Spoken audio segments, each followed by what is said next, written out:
Nous nous tournons à présent vers le Rwanda. La 28e rencontre des parties au protocole de Montréal se tient actuellement à Kigali. Le protocole est considéré comme le meilleur accord jamais trouvé à ce jour en matière environnementale. Il sera encore renforcé durant ces négociations. Tous les ans, ces experts se rencontrent pour discuter de la couche d'ozone dans l'atmosphère et des façons de la reconstituer. Le protocole de Montréal est un succès dans ce domaine, mais les délégués doivent encore discuter de la façon de le mettre en œuvre pour encore plus d'efficacité.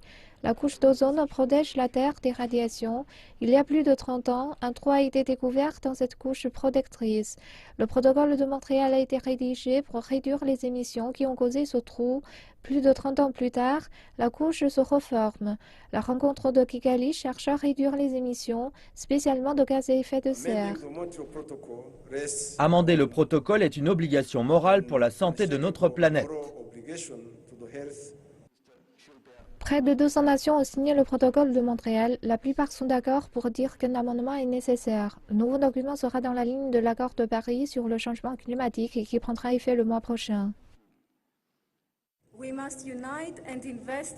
Nous devons nous unir et investir dans notre avenir, c'est-à-dire investir dans le bien-être de notre peuple. Les rencontres de Kigali cette semaine comprennent une session de haut niveau jeudi à laquelle participera le président rwandais Paul Kagame et le secrétaire d'État américain John Kerry. Il y a encore des discussions en cours, mais nous approchons du but.